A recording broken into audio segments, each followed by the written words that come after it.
done some great filming with Chris and Alice from Sky. What is that, and why is that the future of farming, and what's going to be over here? Go. So to our left is the Indaver integrated waste management facility, which will be managing all of Essex's household and commercial waste. For me, it is a 50-year source of 90% of my heat, all of my electricity, and all of my carbon dioxide. So what? We understand what that is, which is amazing. So from this point here, you will have 40 hectares, phase one. Just say that again, 40 hectares? 40 hectares of Venlo glasshouse, 7 metres of gutter, 8 to the apex, with an integrated heat, power and CO2 network joining it all up. So from this point, 13 hectares over this side, a further 13 and 8 hectares over here. Okay. Ringing. Okay, and so just to reiterate it, waste energy from the waste recycling plant goes into your tomato, your greenhouse production facility. So in effect, it's not free energy, but it is very, very efficient. It's a very efficient model. So we've benchmarked this. So we were very happy where we are in terms of pricing. We've got availability for 90+% of the year, and we can fix the price for a decade quite easily. Yeah. Okay. So again, that's going to be good for the consumer. Mm-hmm. It's going to be good for the retailer, but also food security. As you just said on camera to Alice from Sky, there's a big issue about bringing imports in from the likes of from Europe. This is potentially a solution to that. I think so. I mean, it's if the whole site was down to tomatoes, it would be about a 7% import offset. So it's definitely starting to move the needle. 7%. 7%. Okay. But there has to be a question really on our over-reliance. We're importing 80% of our tomatoes, 90% of our peppers, 75% of our cucumbers from areas that are water stressed. I think with extremes of temperature are going to be pollinator stressed. And we saw last year with the Valencia storm where thousands of motor cars were written off. Now that's only 200 miles north of the principal Spanish growing area. So that, the question we ask now is, if that was to be replicated on Almeria, what would be the effect? It would be cataclysmic for the growing area. Yeah, okay. And also strategically, the fact that you've got the collaboration with these guys, you're potentially going to have a collaboration with retailers. Rather than this ad hoc approach that we've had traditionally within agriculture and food, it's a bit like the motor industry. It's all joined up. Yep. It's a big collaboration. Everyone benefits. Yep. We get costs.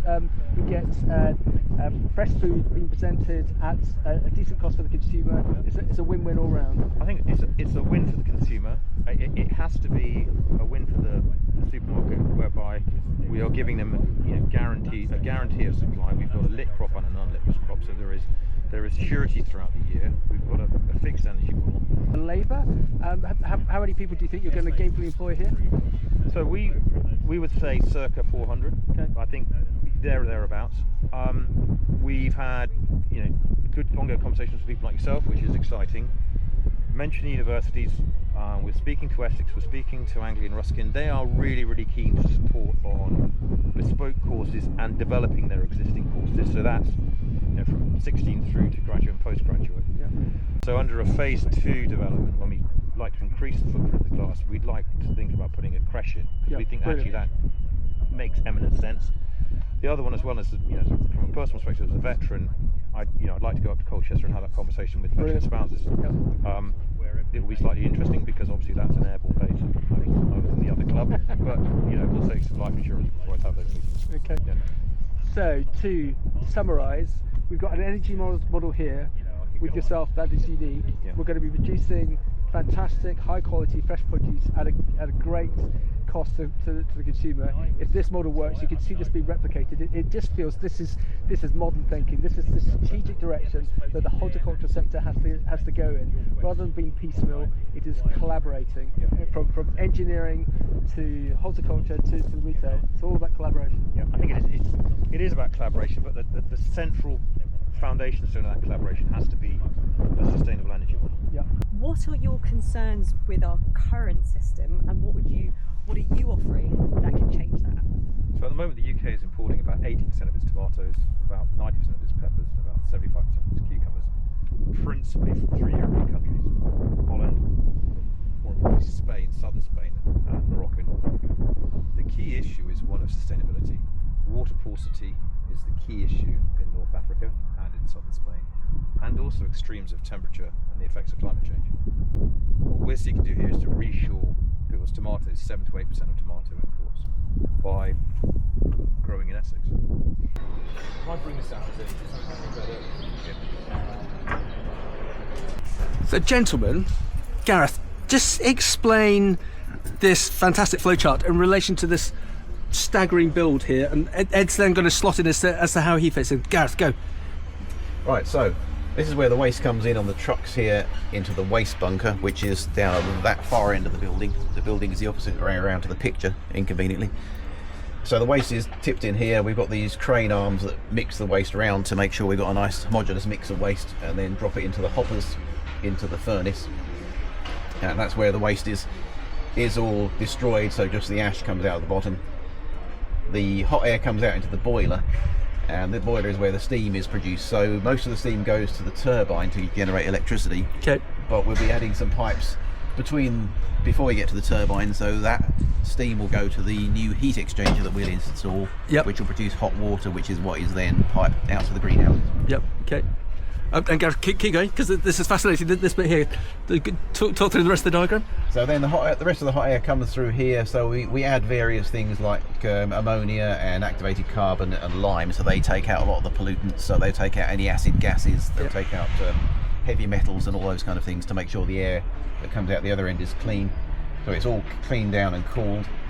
And then we get to these bag filters, which are the big silver fantastic things there. So they're fabric filters. They're like kind of upside down socks, and they capture all of the dust and the carbon and the lime that we've injected to make sure that we don't end up sending all dust and smoke up the atmosphere, so up the top of the stack, so that by the time it gets to the stack it's all the clean air. And then we have at the end here this sampling section, which is on the platform there, you can just see. Yep. And that's where we have our continuous emissions monitoring, so that monitors all of the things that are in our Environment Agency permit to make sure we're not sending out lots of sulfur dioxides and nitrogen oxides and all those other kind of things.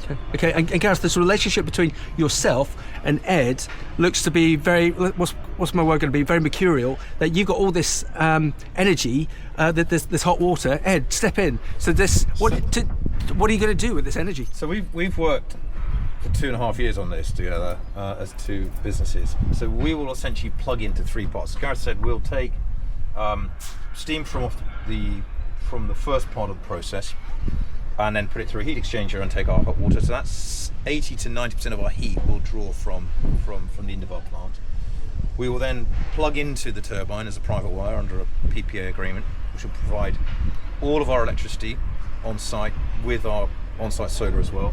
And then finally on the smokestack we'll plug into that, and then Gareth and I are developing a carbon capture and use process, so that'll be part of their planning submission that's complementary to ours, to take all of our CO2 need as well. So all of our needs, bar maybe 10% of natural gas, will come from that model. So gentlemen, what a fantastic collaborative relationship. Pure engineering created a solution to waste, and Ed, you're growing fresh produce. We're growing fresh produce, and the beauty of the world is Gareth is going to be here for 99 years.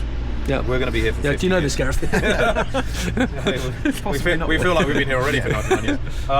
So actually that symbiotic relationship is absolutely critical for us, because we need that continuous source of heat, CO2 and electricity. And gentlemen, this union of two different industries coming together is very unique. It feels like this is going to be a blueprint, and that's why we're very keen to be here, and thank you. That we need to see a duplication of this across UK, if not Europe. And this, everyone is watching both of yourselves, both of your businesses in awe and in positive anticipation. I think the beauty of Essex as well, from an agronomic perspective, is actually on a day like today, it's perfect growing temperature. We're in water balance as well, so we're in active conversation with the Indaver team. So actually, where are you going next? Hey, that's a really good place to grow. Well, actually, let's develop this model. We've got a blueprint now. We've called it the Essex model. And you say it can be replicated anywhere. And let's not beat around the bush. Food security. There's a big issue about food security in the UK and Europe, and this is a potential solution. I think there's 2 parts. I think one is that there is an issue with food security, and we are very much about reshoring to the UK. But there's also an issue with waste management. And together, people need to eat every day. and they produce waste every day. Yeah. And actually, we believe that actually there's a symbiotic relationship here that solves two of those problems. Yeah. Yep. So black bag household waste we brought in trucks into the site. It's delivered into our waste bunker where it's all mixed around by the big crane arms, lifted up into the hopper and into the incinerator where all of the waste is destroyed. And then from that, all of the hot air and gases comes out into the boiler. So the boiler produces steam, and some of that steam we'll use to divert to our new heat exchanger we're going to install, and that will produce the hot water to be sending over to the new greenhouses.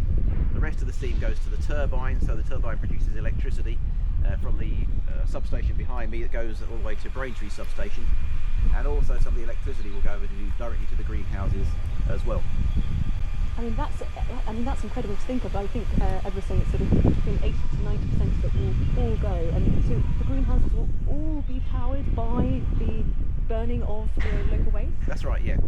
And then the third thing we'll be exporting to the greenhouses is carbon dioxide. So we'll be able to take some of that from our stack here. We'll build a new carbon capture plant, and then that carbon dioxide will go to the greenhouses, which helps